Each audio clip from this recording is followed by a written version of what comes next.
1 to double rate ಮಾಡಿದ್ರೆ ಏನು ಗುರು ಇದು? ಬಸ್ಸೆಲ್ಲ ಓಡಾಡ್ಬೋದಪ್ಪ ಇನ್ನು. ದಯವಿಟ್ಟು ಇದು ಸರಿ ಇಲ್ಲ. ಇದು ಏನು 25 ರೂಪಾಯಿ 50 ರೂಪಾಯಿ ಮಾಡಿ ಯಾವನ್ ಬರ್ತಾನೆ? ಇದೇ ಲಾಸ್ಟ್ ನಾವು ಬರೋದೇ ಇಲ್ಲ ಈ ಕಡೆ. ಬರೀ ನಾನು ಹತ್ತಿಗುಪ್ಪೆ ಮೆಟ್ರೋ ಸ್ಟೇಷನಿಂದ ಇಲ್ಲಿಗೆ 50 ರೂಪಾಯಿ ತಗೊಂಡವ್ರೆ.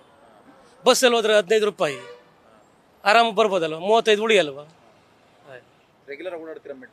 ಓಡಾಡ್ದು ಯಾವ ಊರಿಗೆ ಹೋದಾಗ ಬರ್ತೀವಿ, ಒಂದ್ಸರಿ ಓಡಾಡ್ತೀವಿ. ಬಟ್ ಆದ್ರೂ ಡಬಲ್ ರೇಟ್ ಯಾವನು ಬರಲ್ಲ ಬಿಡ್ರಿ. ಬಸ್ ಟಿಕೆಟ್ ಬೇಕಾದ್ರೆ ಒಂದು 5 ರೂಪಾಯಿ ಜಾಸ್ತಿ ಮಾಡಿ ಇದೆಯನ್ರಿ ಇದು ಡಬಲ್?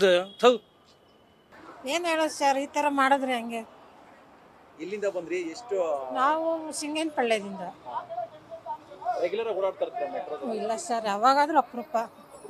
ಬಟ್ ಇವತ್ತಿಂದ ಟಿಕೆಟ್ ರೇಟ್ ಜಾಸ್ತಿ ಆಗಿರೋದು ಗೊತ್ತಿದೆ ನಿಮಗೆ?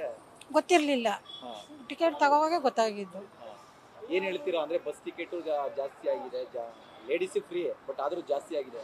ಆಮೇಲೆ ಪೆಟ್ರೋಲ್ ರೇಟ್ ನನಗೆ ಶಾಕ್ ಆಯಿತು. 90 ರೂಪಾಯಿ ಅಂತ ಹೇಳಿದ ತಕ್ಷಣ ಏನು ಮಾಡೋದು, ಬರಲೇಬೇಕು, ಅರ್ಜೆಂಟ್ ಇತ್ತು. ನ್ಯೂಸ್ ಫಸ್ಟ್, ನಿರ್ಭೀತಿಯಿಂದ ನಿಮ್ಮ ಪರವಾಗಿ.